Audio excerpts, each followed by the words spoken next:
Voilà, c'est à moi. J'avais la consigne de la fin du jingle.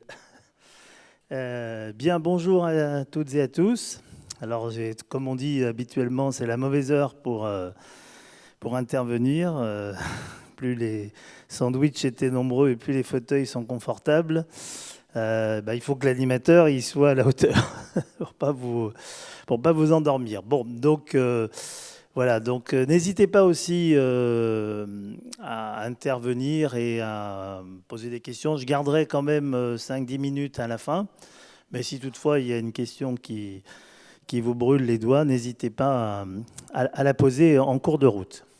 Voilà, donc moi je m'appelle Gérard Guinamant, je suis le Chief Data Officer d'Engie, donc au niveau du groupe, donc pour la totalité du groupe. Et c'est avec grand plaisir que j'ai accepté cette invitation de venir vous parler et échanger avec vous sur comment finalement, alors je ne sais pas si je vais y arriver, pas faire de bêtises. Voilà, ça doit marcher, très bien. Comment la donnée peut favoriser et favorise la stratégie zéro carbone d'Engie. Voilà, donc je vais vous donner d'abord un peu quelques éléments de contexte d'Engie. Bon, je suppose que sans être forcément client d'Engie, vous avez dû sans doute en entendre parler.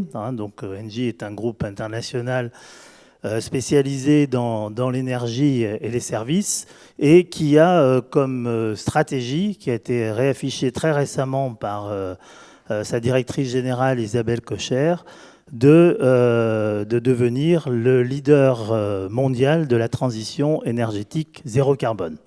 Alors, quelques éléments de contexte d'abord, puis je vous dirai un petit peu comment on voit la place de la donnée au service de ces stratégies, et puis je terminerai par le comment, puisque en tant que Chief Data Officer de ce groupe, j'ai mis en place un programme de transformation qui s'appelle Data at Engie. Je vous expliquerai un peu comment on s'y prend. Voilà, donc un peu sur le pourquoi, sur le lien entre les deux, et puis le comment.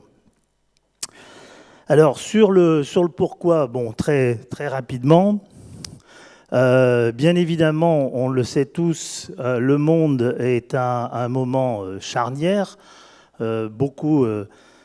Beaucoup aujourd'hui d'initiatives, beaucoup de débats autour du développement durable et puis du zéro carbone et de la volonté de faire décroître très rapidement, le plus rapidement possible, les émissions de gaz à effet de serre, et que bien évidemment, dans ce contexte général, l'énergie est un levier majeur de cette transition. Parce que historiquement, l'énergie s'est produite avec des sources carbonées et l'énergie a largement, je dirais, contribué, c'est pas la seule, bien évidemment, heureusement d'ailleurs, à la production de gaz à effet de serre. Donc il y a une vraie place de l'énergie dans cette transition et une vraie responsabilité à prendre par les groupes énergétiques dans le monde entier. Et la stratégie d'Engie est très claire à ce sujet. On a vraiment décidé très fortement depuis 3 ans de prendre ce virage de la transition énergétique. Alors j'allais dire pas quelques exemples, mais quelques traductions concrètes de cette transition énergétique dans le domaine de l'énergie. Elle se fait principalement autour de ces 3 dimensions, ce qu'on appelle d'ailleurs les 3D, la décarbonisation, la digitalisation, ça va peut-être vous surprendre de trouver la digitalisation au milieu de tout ça, et la décentralisation. La décarbonisation, c'est clair aujourd'hui que tous les acteurs de l'énergie, mais en particulier celui que je représente, nous avons une volonté très forte depuis 3 ans de décarboner ou décarboniser notre parc de production d'électricité. Donc on a fait des cessions d'actifs importantes avec les centrales au charbon qu'on avait dans certains pays. Idem pour les centrales au fioul. Voilà, alors on a très peu de nucléaire en ce qui concerne Engie, uniquement 2 centrales en Belgique. On n'est pas l'acteur majeur en France du nucléaire, bien évidemment. Mais ça, c'est une tendance très très lourde et qui fait partie de nos stratégies de décarboniser notre parc de production. Deuxième pilier de cette stratégie de transition énergétique, c'est la décentralisation. Cette décentralisation, elle est très importante. Alors, ce n'est pas la décentralisation administrative, ça n'a rien à voir avec tout ça. C'est la décentralisation de la production d'électricité. Jusqu'à présent, le modèle qu'on connaît depuis pas mal d'années, eh bien, on va construire des grosses usines loin dans les campagnes pour produire de l'électricité. On amène cette électricité avec des réseaux sur les lieux de consommation que sont les villes. Avec la transition énergétique et avec l'évolution des technologies, cette production devient de plus en plus locale. Alors locale au niveau de la maison, avec les panneaux photovoltaïques, locale au niveau des buildings, au niveau des immeubles, avec le photovoltaïque, avec voire aussi les éoliennes locales, locale bien sûr au niveau des villes. Et ça concerne les énergies, aussi bien l'électricité que le gaz avec la biomasse. Donc, on assiste à un mouvement très important de décentralisation des moyens de production. Et finalement, les collectivités, les villes, les entreprises vont devenir progressivement des acteurs importants de la transition énergétique parce qu'il n'y a pas seulement les entreprises énergétiques qui vont produire de l'électricité ou du gaz, comme c'était le cas jusqu'à présent, mais les villes elles-mêmes, les immeubles, les entreprises tertiaires, industrielles, les particuliers vont de plus en plus produire leur énergie. Donc c'est plus seulement une affaire de transition énergétique réservée au secteur de l'énergie, mais finalement c'est tous les acteurs qui sont concernés par cette transition énergétique sans forcément en avoir, je dirais, l'expérience et la compétence. Donc l'enjeu fort pour un groupe comme Engie, c'est de mettre cette compétence qu'on a construite au fil des années au service de nos clients pour faciliter cette production décentralisée localement et mettre tous les services qui vont autour, mais cette fois-ci, bien évidemment, dans une perspective de zéro carbone. Et le troisième D, celui du milieu, la digitalisation et le digital, et on va voir la donnée aussi, deviennent finalement un troisième levier stratégique, puisque pour gérer cette production décentralisée, pour l'administrer, pour l'optimiser, pour la prévoir, etc., on va avoir besoin de données de production, de données de consommation, de données météorologiques, etc. Et on va avoir besoin de plus en plus de logiciels pour mettre dans les mains des gestionnaires, que ce soit le particulier, le gestionnaire d'immeubles ou le gestionnaire de ville, mettre dans leurs mains les outils leur permettant de gérer cette production et cette consommation locale. Donc ça, c'est une vraie évolution du métier de l'énergie. Il n'y a pas que Engie, toutes les entreprises énergétiques dans le monde entier sont concernées par cette transformation. Le business model qu'on connaît et que j'évoquais tout à l'heure vole complètement en éclats avec cette décentralisation. Et on n'en est qu'au début de l'histoire. Donc, décarbonisation va de pair avec décentralisation et va de pair avec digitalisation. Ce sont vraiment les trois éléments, les trois piliers importants d'évolution de notre secteur d'activité, et avec un éclatement des frontières entre le client et l'opérateur qu'on est, puisque le client devient, le client industrie, le client particulier, le client collectivité, devient lui-même acteur de cette production et du coup devient aussi co-responsable avec nous de cette transition énergétique.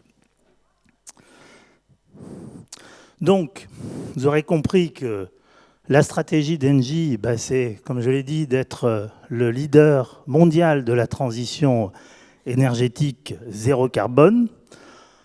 As a service, on y viendra peut-être un petit peu s'il y a des questions, je vous expliquerai un petit peu ce qu'on entend par là. Alors, quelques exemples un peu pris, j'allais dire pas au hasard, mais que j'ai pris pour illustrer aujourd'hui ce que l'on fait déjà dans ce domaine. Alors, par exemple, sur la partie je vais me retourner un petit peu parce que l'écran est un petit peu trop petit. Sur la partie des entreprises, eh bien, on travaille par exemple avec une grande entreprise du secteur pharmaceutique pour équiper toutes les usines de cette entreprise, de ce groupe-là, de moyens de production zéro carbone à base de solaire, etc. Donc ça, c'est déjà un exemple très concret de service en partenariat avec une grande entreprise.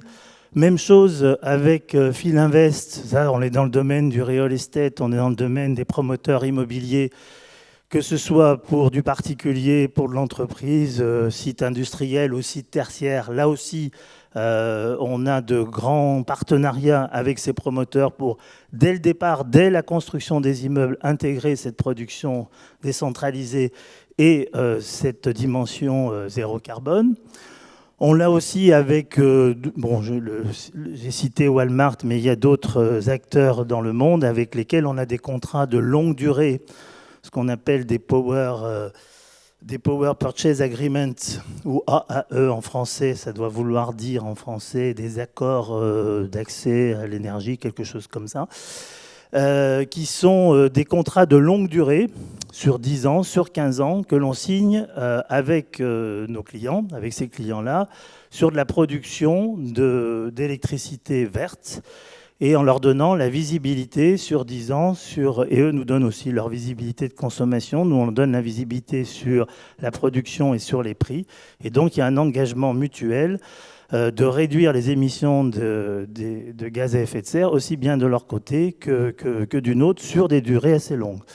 Autre exemple sur les collectivités territoriales, par exemple avec la région des Hauts-de-France, on a une action importante de création de biomasse, de gaz à partir donc de gaz vert. Donc ça, c'est une initiative de la région. On a aussi avec les institutionnels, les universités, par exemple aux États-Unis, c'est quelque chose d'assez assez innovant et assez rigolo. On a signé un contrat de 50 ans avec l'Ohio State University qui consiste finalement à gérer toute la transition énergétique de l'université, depuis les actions de conseil qu'on leur donne en tout début pour définir finalement quelles sont leurs forces, leurs faiblesses actuelles et le bilan carbone de l'université, jusqu'à la gestion des équipements et en passant par la mise en place des moyens de production, la mise en place des travaux d'isolation, etc. Et c'est Engie qui finance dans ce cas-là, hein, c'est-à-dire qu'on est associé à des partenaires financiers et en revanche, ils ont un engagement de travailler avec nous sur 50 ans. Alors on ne sait pas qui de l'entreprise sera encore présent dans 50 ans, le jour où il faudra renouveler le contrat, mais en tout cas, c'est quelque chose d'assez nouveau et assez surprenant dans un monde où tout va vite, où les contrats sont très courts, d'imaginer qu'avec des Américains, on puisse signer des contrats de 50 ans pour gérer une transition énergétique zéro carbone. On a fait la même chose avec la ville d'Ottawa et aussi on est encore en discussion avec une nouvelle université aux États-Unis. Donc ça, c'est vraiment des phénomènes assez nouveaux qui illustrent bien ce que j'évoquais en tout début. Et puis, dernier exemple qui est assez différent, puisque là, on est en Afrique, en Tanzanie, où là, on équipe là plutôt les villages avec des stations à la fois de production et de chargement d'énergie pour les maisons. On est dans un tout autre univers, mais on reste quand même dans tout à fait dans le même esprit. Voilà. Alors, tout ce que je viens de dire, ça c'est juste la carte d'identité d'Engie, je ne vais pas m'apesanter là-dessus. Tout ce que je viens de dire, ça s'applique sur tout le scope d'Engie. Donc Engie peut être connu en France, mais bien évidemment, c'est un groupe international. Comme vous voyez, on est présent dans 70 pays, sur tous les continents. Et globalement, cette transition énergétique, nous, on la constate vraiment de partout. Alors, elle est plus ou moins forte, elle est plus ou moins portée par les politiques ou par les entreprises selon les pays, bien évidemment. Mais en tout cas, c'est quelque chose, c'est vraiment une lame de fond et je pense qu'on en est heureusement encore qu'au début. Alors, la donnée dans tout ça. La donnée, vous avez peut-être déjà dû un peu le comprendre à travers mes propos, va être quelque chose d'essentiel et on ne réussira pas cette transition énergétique si on n'arrive pas à gérer, à capter, à gérer, à partager correctement toutes les données dont on peut disposer, que ce soit nos données, que ce soit les données de nos clients, etc. Quand je parle des clients, je vais parler plutôt des clients B2B. Donc, je vais laisser un petit peu de côté les clients B2C et les données. Je ne parle pas des données personnelles, hein, ce n'est pas le sujet. Mais ces données-là, elles vont nous permettre vraiment de réussir cette ambition et cette stratégie de transition énergétique. Alors, quelques exemples concrets qui montrent bien pourquoi la donnée, elle est utile. J'en ai pris 4 un petit peu au hasard sur des choses, c'est du détail par rapport au précédent slide où je vous disais un petit peu ce qu'on fait avec nos clients. Si je zoome un petit peu plus, là on va mieux comprendre à quoi sert la donnée. Premier exemple en haut à gauche, c'est un client dans le sud de la France qui est un gestionnaire comment on appelle ça, de flotte de véhicules et qui a donc des grands parkings avec des véhicules garés. Donc on a installé des ombrières de parking et sur ces ombrières de parking, on a installé des panneaux photovoltaïques avec en tête de chaque ombrière une capacité de stockage et bien sûr quand même une connexion au réseau. C'est essentiel pour, je dirais, le rapport économie-écologie de ce dispositif, de maîtriser la performance de ces installations en termes de qu'est-ce que je suis capable de produire à l'instant T, qu'est-ce que je serais capable de produire dans une heure, qu'est-ce que je serais capable de produire dans un jour, en fonction des données météorologiques. Donc là, on voit que c'est la donnée externe, en open data, qu'on utilise, c'est la donnée concernant l'ensoleillement précisément sur ces panneaux photovoltaïques. C'est les données concernant la nébulosité de l'air qui vont altérer plus ou moins la capacité photovoltaïque. Et avec ça, on a développé un algorithme qui permet à ce client de prédire à 1 heure, à 4 heures, une journée, 2 jours, quel va être le potentiel de production de son installation. Et ça va lui permettre d'adapter aussi ses niveaux de consommation par ailleurs et donc de maîtriser son équilibre énergétique entre consommation et production. Le deuxième cas qui est en haut à droite, qui est un petit peu complémentaire et qui concerne la batterie qui est associée à ce dispositif. La batterie, elle sert à quoi? Elle sert un peu de tampon entre je produis l'électricité, j'ai le choix de la consommer, j'ai le choix de la stocker ou j'ai le choix de la vendre sur le réseau. Et là aussi, il y a une équation économique. Et donc, l'algorithme va nous permettre, là, de gérer cette équation économique, c'est-à-dire en fonction des prévisions de prix de réseau, de prix d'énergie, pardon, le client va décider de ce qu'il a produit, est-ce qu'il va le consommer, est-ce qu'il va le stocker, est-ce qu'il va le vendre. Est-ce qu'il va le stocker? Il le vendra demain parce que les prix de marché seront plus chers et aujourd'hui, il va baisser sa consommation. Ou au contraire, tout ce qu'il a produit, il ne va pas le stocker, voire même il va vider ses batteries et il va vendre l'énergie au réseau parce que les prix seront élevés. Donc c'est aussi une façon à la fois de faire la transition énergétique et en même temps d'apporter une performance économique au dispositif.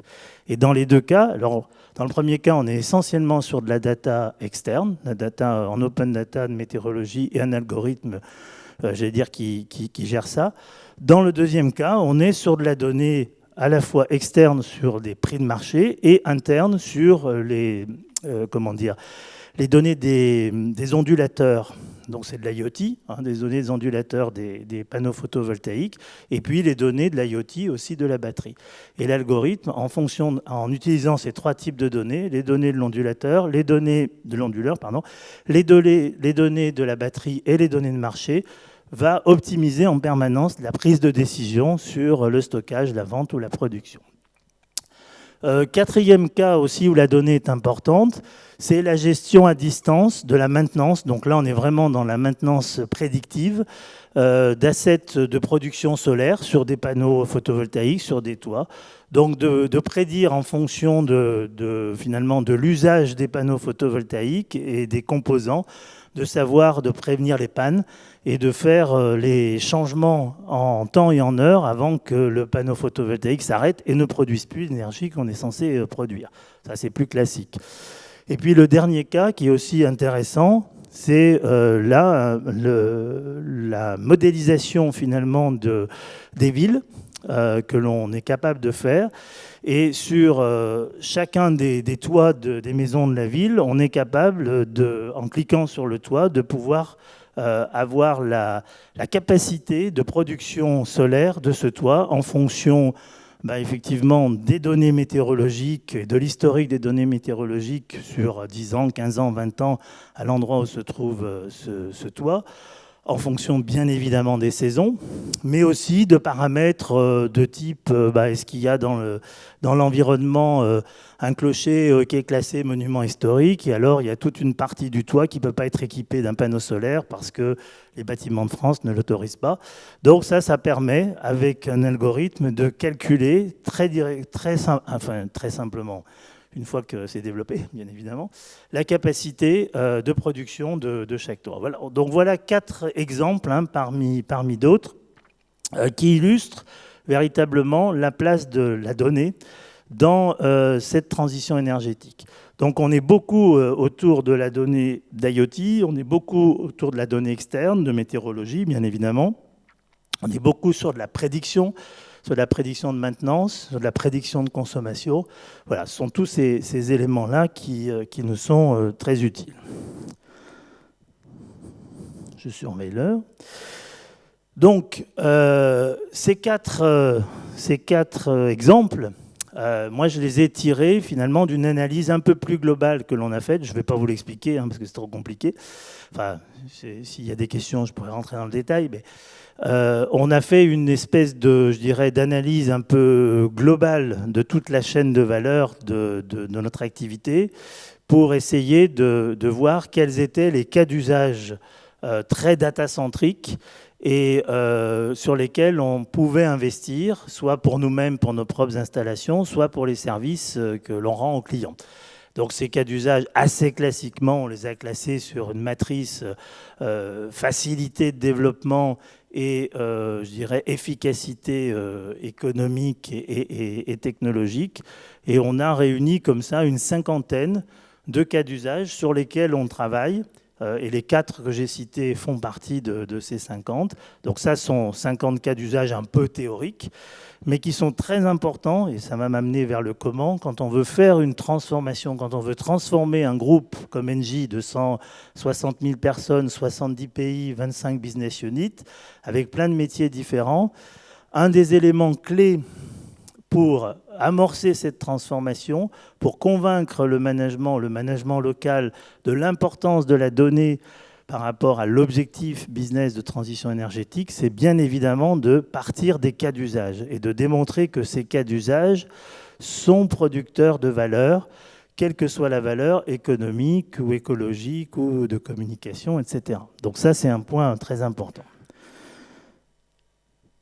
Donc pour réussir cette transformation donnée, je dirais finalement le maître mot, c'est le partage de la donnée. Dans un groupe très éclaté, aujourd'hui, la donnée, elle est très silotée. C'est-à-dire quand il s'agit de développer un algorithme unitaire dans une usine à un endroit, ok, ça va très bien. Mais quand il s'agit d'aller vite et qu'il faut faire le même travail dans 70 pays, etc., on ne peut pas, attendre que chaque entité locale fasse et refasse et réinvente la roue systématiquement. Donc il y a une problématique importante de passage à l'échelle et d'industrialisation qui passe absolument par notre capacité à désiloter la donnée et à partager la donnée au sein de ce groupe. Alors, je ne sais pas quelles sont vos expériences, mais aujourd'hui, c'est une tâche qui est loin d'être facile, parce que les données, elles sont dans des bases de données, sont dans des systèmes d'information, elles sont emprisonnées dans des organisations. Chacun, bon, jusqu'à présent, je dirais, les managers disaient, bon, les données, on ne sait pas si on en a. À partir du moment où on leur dit qu'ils en ont et que ça a de la valeur, leur premier réflexe, c'est de dire, bah, je ne veux pas les partager, je veux les garder pour moi. Voilà, donc on a affaire à tout ce type de comportement et partager la donnée, ce n'est pas une chose facile. Donc je vais essayer de vous expliquer un petit peu comment finalement un groupe comme Engie, très éclaté, il y a plus de 4000 sociétés dans le groupe, avec une culture vraiment, je dirais, d'indépendance locale très forte, d'un côté, et par ailleurs un enjeu mondial de transition énergétique sur lequel la course de vitesse est importante. Donc il y a un changement culturel très très fort, et on ne peut pas tout d'un coup changer l'organisation. On peut dire, ah bah, finalement, on va mettre qu'une seule tête, et puis tout le monde va obéir. Ça ne marche pas comme ça. Donc c'est comment j'arrive à gérer quelque chose de très morcelé d'un côté au service d'une accélération qui doit être globale. Et la donnée est vraiment au cœur de cette difficulté-là. Donc, si j'en arrive au comment, donc nous avons mis en place un programme à une approche assez systémique qui va finalement pas seulement attaquer le côté technique, pas seulement attaquer le côté business, mais un petit peu tout. Et ce programme, on l'a appelé, son nom est au cœur du petit dessin, là, Data at Engie. Bon, ça c'est une marque. Donc il y a aussi la communication, quelque chose d'important pour la réussite d'un projet comme ça. Et le donner des noms aux choses, on verra aussi mesurer ce qu'on fait et donner à voir ce qu'on a fait et avoir des KPI, c'est aussi très important pour réussir un projet de transformation. Donc, approche systémique autour de trois grands piliers. Un premier pilier qui est en haut à gauche, qui finalement est autour, comme je disais à l'instant, autour de la création de valeur. La création de valeur business. C'est-à-dire que pour emporter le morceau vis-à-vis du changement, il faut absolument, comme on dit, que l'escalier soit balayé par le haut. Ça veut dire qu'il faut que toute la ligne managériale, depuis le haut, soit absolument sponsor et ait compris l'enjeu et la place de la donnée comme un vecteur important de la réussite de la stratégie. Et ça commence au CEO du groupe. Alors là, on a plutôt de la chance, puisque c'est elle-même qui a positionné le digital et la donnée comme un levier stratégique de transformation. C'est la première fois dans l'histoire d'un groupe industriel comme Engie qu'on met, j'allais dire, l'informatique, je résume, comme étant une chose stratégique pour réussir la transformation du groupe. Jusqu'à encore 4-5 ans, l'informatique, c'était une fonction support. Voilà, on rattachait ça au secrétariat général avec l'immobilier, etc. Bon, là, ça veut dire on met digital parce que ça fait plus moderne, mais en gros, ça veut dire globalement que l'informatique est mis dans la stratégie du groupe. Et ça, c'est quand même quelque chose de très, très, très important et de très nouveau. Donc, il faut commencer par le CEO, mais ça ne suffit pas, parce que le CEO, il ne peut pas faire lui tout seul.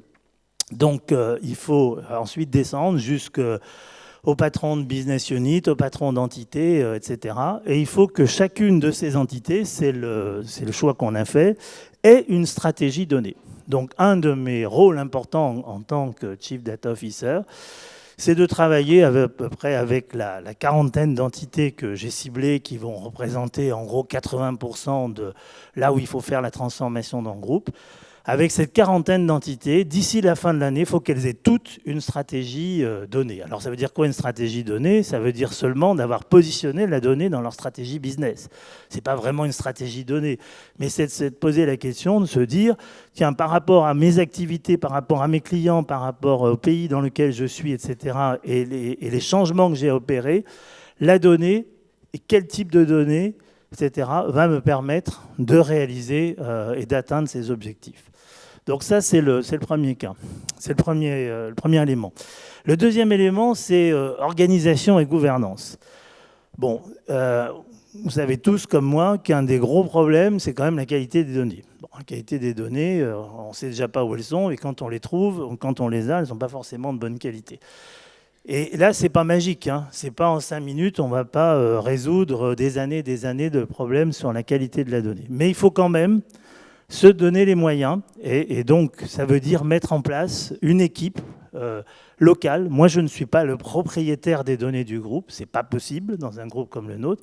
En revanche, il faut, et on a nommé dans chaque entité un Chief Data Officer d'entité qui, lui, est le data owner, est le propriétaire de ces données et qui est chargé de mettre en place la gouvernance, l'organisation et la qualité de ces données. Ça, c'est un deuxième point important. Et le troisième point très important, c'est le plus important, c'est les cas d'usage. Et donc là, il faut ce qu'on développe aujourd'hui. On a identifié à peu près 200 cas d'usage opérationnels à partir de la liste des 50 génériques que j'expliquais tout à l'heure. 200 cas d'usage qui sont portés par ces 40 CDO d'entités. Et ce sont ces cas d'usage-là qui vont concrétiser aux yeux du management et aux yeux des managers l'intérêt véritablement de positionner et d'utiliser la donnée au service de leur stratégie. Voilà. Et donc c'est sur cet axe que j'ai appelé business value, c'est ces trois composants-là. Avoir une data stratégie par entité, telle que je l'ai expliqué, avoir des cas d'usage et avoir un minimum d'organisation et de compétences et de gouvernance autour de la donnée localement. Voilà. Alors, ce n'est pas un travail facile, mais je peux dire que bon, je ne suis pas tout neuf dans ce groupe. Je peux reconnaître que finalement, ça se déploie assez facilement, beaucoup plus facilement que ce que je pensais. Probablement parce que, effectivement, le fait d'avoir positionné ça au cœur de la stratégie, ça a quand même fait un déclic important dans la tête de beaucoup de managers. Le deuxième axe de cette approche systémique, de ce programme, c'est l'axe technologique. Si on veut rendre possible ce partage de données, eh bien, il faut un minimum de technologie. Et donc, cette technologie, je la développerai un tout petit peu plus après, elle est faite de 3 briques. Une brique qu'on a appelée une Common Data Hub, qui est finalement le data lake du groupe, mais qui est un data lake qui n'est pas un data lake centralisé. C'est-à-dire qu'on n'a pas fait un data lake au niveau du groupe en disant BU, venez dupliquer vos données, et puis là, elles seront bien rangées, etc. Non, on a là aussi plutôt opté pour une approche bottom-up. Donc chaque entité, finalement, va provisionner son data lake local, son data hub local sur une même technologie qu'on a choisie dans le cloud, sur AWS. Et on a développé une couche fonctionnelle au-dessus de cette technologie qui nous permet de construire progressivement le catalogue de données. Donc ça, c'est la première étape du désilotage, c'est-à-dire dès lors qu'une BU positionne un set de données dans son data hub, il est visible par le reste du monde. Et deuxième étape du désilotage, si en fonction de ses règles de gouvernance, ses contraintes, etc., si elle en donne l'accès, à ce moment-là, il est même physiquement accessible à toute autre entité du groupe. Et ça, c'est le deuxième niveau de mise en commun des données.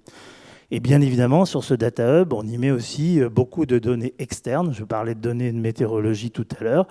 Ces données qui sont en open data ou pas en open data, elles sont positionnées aussi sur ce data hub. Donc progressivement, on construit notre data lake, mais vraiment dans une logique bottom-up qui correspond bien à la culture du groupe, qui n'est pas une culture one size fits all. Voilà. Donc ça, c'est la première brique. La deuxième brique, c'est l'API. C'est-à-dire que si on veut ensuite partager les résultats, partager les algorithmes, éviter de réinventer la roue en permanence, eh bien, on va APIser les résultats, tous les algorithmes qui sont développés, je vais dire à droite, à gauche. Ils sont positionnés sur un portail API qui permet à la fois d'industrialiser l'API, de la sécuriser, de la rendre visible à travers un portail et aussi d'en mesurer le niveau de consommation. Alors pour l'instant, on le fait en interne, mais on imagine aussi que certaines BU pourront vendre des API en externe. Donc ce portail API nous permet d'accélérer finalement une fois que le premier est plutôt centré sur la donnée brute. Le deuxième, le portail API, est plutôt centré sur la donnée enrichie grâce aux algorithmes et le partage des algorithmes. Et puis la troisième composante de cet écosystème technologique, c'est ce qu'on a appelé Common Use Case, c'est la mise en commun des cas d'usage. C'est là où, alors ça s'adresse plutôt au business, mais on a un content management system, un portail qui permet de stocker tous les cas d'usage et de donner finalement, de faire partager les bonnes idées qui naissent d'un endroit à l'autre. Voilà, donc ça c'est la deuxième brique technologique avec la donnée brute, les API pour la donnée enrichie et un portail pour partager les cas d'usage. Et puis comme on est dans un groupe décentralisé, la recette pour faire fonctionner tout ça, c'est la recette des communautés ou des réseaux, comme on aurait dit il y a quelques années. Plusieurs types de réseaux, réseau des CIO, des Chief, je vais commencer par les CEO, les CEO sur la stratégie, ça c'est hyper important. Donc là, j'ai constitué le réseau des CEO. Alors, je ne suis pas du tout hiérarchique des CEO. Hein. C'est la Big Boss qui est leur chef. Mais ce n'est pas parce que je ne suis pas leur chef que je ne suis pas capable, normalement, de les animer sur le fond, sur des sujets d'intérêt. Voilà, donc là, ça passe déjà par les aider à faire leur stratégie, mais aussi à leur ouvrir les yeux, à créer des événements, etc., des learning expeditions pour faire le awareness. Excusez-moi pour les anglicismes, j'ai un peu du mal à traduire certains. Ça fait vous m'arrêtez si je sais que quand on est peut-être d'entre vous, c'est pareil, dans un groupe international, on a tendance à faire un peu de jargon anglais. Donc ça, c'est la première communauté. Deuxième communauté, les CIO. Toute la partie technique, c'est bien évidemment, on ne peut pas faire ça sans les CIO.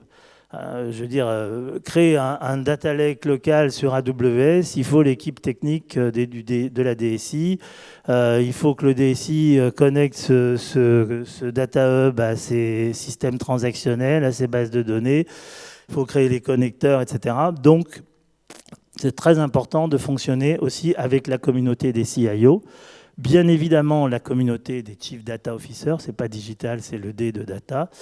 Et puis, j'allais dire, cerise sur le gâteau, la communauté des data experts, puisque pour faire tous les algorithmes que j'ai cités tout à l'heure, on a créé une communauté de data scientists que j'anime aussi au niveau du groupe. Alors, ce n'est pas une équipe centralisée. Vous voyez bien qu'il n'y a pas d'équipe centralisée. Moi, dans mon équipe, en interne, on est 3. Donc, on n'est plus sur une animation de programme. Par contre, les équipes opérationnelles, elles sont localement sur le terrain dans les pays. Et les 4 communautés qui sont là, ce sont des communautés locales. Voilà, enfin, elles sont de côté global, mais qui sont composées de membres locaux. Et donc, ces data scientists, on les anime de façon régulière en faisant des data challenges, comme des Kaggle internes, en faisant des webinars régulièrement, de l'échange de bonnes pratiques, etc. Voilà, alors, sur les 4 communautés, il y en a qui sont plus, je dirais, managériales, gestion de projet, notamment la communauté des Chief Data Officers. Là, c'est avec eux que je mesure les progrès qu'on fait. Donc là, je les réunis toutes les semaines en Skype, parce que j'en ai partout dans le monde. Et là, on suit l'avancement des KPI. Donc là, on est vraiment dans une logique de suivi de projet. Bon, par contre, avec les CEO, on est plutôt dans une logique d'ouverture d'esprit, de awareness, etc. Avec les CIO, on est plutôt dans une logique d'architecture. Et avec les data experts, on est plutôt dans une logique de best practice et de réunion de compétences autour de sujets de data science. Voilà, donc juste pour dire, les technologies sur lesquelles qu'on utilise, elles sont assez simples, finalement, il y en a 4 pour réussir tout ça. L'IoT, c'est excessivement important, on ne peut pas réussir notre transition énergétique sans IoT, sans chaudière connectée, sans réseau de chaleur connecté, sans réseau de froid connecté, sans bâtiments connectés, maisons connectées, etc. Donc l'IoT est quelque chose d'essentiel à la réussite de la transition énergétique, et qui dit IoT dit data. Voilà, là, si on devait encore enfoncer un peu plus le clou sur le lien entre les deux, on le voit très bien ici. Deuxièmement, c'est le cloud. Dans un groupe comme le nôtre, qui est mondial, où on doit aller vite, où on doit faire partout la même chose en même temps et passer à l'échelle, c'est indispensable. Ça, c'est une conviction personnelle, mais on a fait ce choix de s'appuyer sur le cloud. On ne peut pas imaginer partager la donnée si chacun a son data center avec ses données, etc. C'est absolument impossible. Alors, ça n'a pas que des avantages dans le cloud public, hein, parce que je vous ai dit, on a fait le choix d'Amazon, on aurait pu prendre Microsoft, on aurait pu prendre Google, pourquoi pas Alibaba, mais il nous fallait un opérateur, de toute façon, de taille mondiale. Et voilà, malheureusement, on n'a pas trouvé cet opérateur ni en France ni en Europe, et donc on a fait le choix d'AWS pour construire ce Common Data Hub. Troisième composante, bien sûr, c'est toutes les technologies autour de l'intelligence artificielle. Donc là, on a intégré un certain nombre d'outils dans notre plateforme Big Data, hein, des outils AWS, mais alors ça va du simple, alors ça n'a rien à voir avec de l'IA, hein, ça va du simple dashboarding avec du Power BI jusqu'à du machine learning avec des produits AWS de machine learning qui sont intégrés au Common Data Hub, c'est-à-dire qu'au-delà du stockage de données, permettent aussi de commencer à faire de l'algorithmie, à faire du code, à développer de l'algorithme de façon industrielle, puisqu'on est sur une technologie de niveau monde et on n'est pas sur un choix technologique local. Et puis la dernière composante, je l'ai déjà citée, c'est l'API. Voilà, donc c'est les 4 technologies aujourd'hui que j'utilise pour faire cette transformation, encore une fois, à l'échelle d'un groupe, un groupe assez vaste et très éclaté.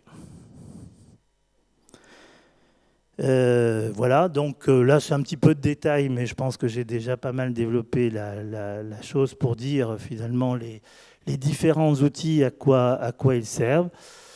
Donc ce Common Data, vous voyez que sa raison principale, encore une fois, c'est sa capacité à ingérer, à stocker et à partager les données au sein du groupe.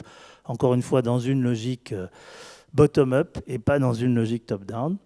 Le portail API qui nous permet la diffusion des produits data, hein, donc des algorithmes, et aussi des microservices logiciels, puisque en parallèle, là j'ai parlé que de la data, mais on a un deuxième volet qui est important dans la digitalisation et l'accompagnement de la transition énergétique, c'est aussi notre capacité à produire vite du logiciel et à échanger très rapidement des composants logiciels. Et là, bien évidemment, l'APIisation de ces composants et l'accès à ces composants est essentiel. Donc le portail API nous sert à 2 choses, à la fois à partager les produits data, les algorithmes, mais aussi à partager les microservices qui sont développés dans les différentes équipes DSI du monde entier. Donc les outils de BI et puis d'analytics que j'ai cités précédemment qui sont associés à cette data platform. Donc comme je disais, ça va du simple Power BI jusqu'à des outils de machine learning. Et puis enfin, le dernier portail qu'on a appelé Agora, qui est un peu vraiment le portail de communication et d'animation de toutes les communautés. C'est le portail sur lequel on va trouver les cas d'usage. C'est le portail sur lequel on va aussi faire nos data challenges. C'est le portail sur lequel on va faire aussi de ce que j'ai appelé l'Erasmus de la data, c'est-à-dire notre capacité à faire circuler les data scientists entre les organisations d'un projet sur l'autre. Comme vous le savez, on a des difficultés à recruter des data scientists, et c'est vrai dans tous les pays, ce n'est pas seulement vrai en France. On a ensuite des difficultés à les fidéliser, parce que quand on les embauche dans une entité qui est dédiée, par exemple, à de la production d'énergie solaire en France, ils tournent un peu en rond très rapidement avec les données de cet environnement-là. Donc, ils ont une certaine appétence à dire, voilà, si on leur dit, au bout de 6 mois, vous aurez l'opportunité pendant 3 mois d'aller faire un projet au Chili ou en Australie, par exemple, sur un autre secteur d'activité, c'est quand même quelque chose d'assez motivant pour les data scientists. C'est enrichissant pour nous aussi parce que ça permet de faire des ponts entre les sets de données d'un endroit à l'autre. Voilà, c'est vraiment gagnant pour tout le monde. Voilà, donc ça, c'est cette agora. Bon, dernier point, j'ai parlé des communautés tout à l'heure. Voilà, bon, ben, ça, c'est... En gros, c'est pour vous donner un peu la... On a vraiment démarré ces communautés début 2019. Donc, vous voyez, par rapport à la taille, je pense qu'il y a un démarrage quand même assez intéressant, puisque aujourd'hui, il y a une communauté d'une trentaine de CEO qui est assez vivante sur le sujet de la data. Il y a une communauté de 30 CIO qui est animée régulièrement, alors par le DSI du groupe, mais moi j'interviens donc dans la communauté du DSI du groupe très régulièrement, toutes les semaines. Hein, j'amène le sujet data dans cette communauté. La communauté des CDO, ça c'est celle que j'anime directement, et la communauté des data scientists qui compte à peu près une centaine de data scientists aujourd'hui. Donc cette notion de communauté, elle est vraiment consubstantielle de la réussite d'un programme de changement à cette échelle. Voilà, je disais pour terminer que ce qui ne se mesure pas n'existe pas, j'en suis convaincu, et qu'il faut communiquer sur ce qu'on a réalisé. Donc on s'est donné vraiment un ensemble de KPI sur chacun de ces ensembles pour être en capacité de mesurer très concrètement. Et on a d'ailleurs installé un data wall au niveau du headquarter où on mesure chaque jour quel est le niveau d'atteinte de ces KPI. Donc on a 5 KPI, ce n'est pas trop compliqué. La somme de ces KPI fait 180. Comme ça, c'est facile à retenir. On sait faire l'addition. Donc aujourd'hui, on en est à 120. On est combien? Le 10 septembre 2019, on est au niveau 120 sur l'échelle de 180. C'est important de communiquer là-dessus à tous les niveaux de l'entreprise. Donc ces KPI, c'est quoi? C'est 40 stratégies de BU réalisées. On a appelé ça des ID cards, mais finalement, c'est ce que je vous disais tout à l'heure, c'est les stratégies. Donc il y a 40 entités qui ont une stratégie data à la fin de l'année. Il y a 40 entités qui sont connectées au Common Data Hub du groupe, donc qui ont fait donc tout le chemin entre guillemets AWS pour qu'on crée un compte AWS, qui ont ouvert leur data hub local, etc. Et il y a 40 terabytes de données qui ont été collectées sur ce Common Data Hub, 30 cas d'usage qui ont été industrialisés, c'est-à-dire qui sont en œuvre concrètement, soit dans nos installations, dans nos usines, soit chez nos clients. Et il y a 30 API qui ont été développés et partagés sur le portail. Voilà. Et donc aujourd'hui, sur ces 180, on en est à 120, qui est à peu près dans les clous. Voilà l'histoire que je voulais vous raconter.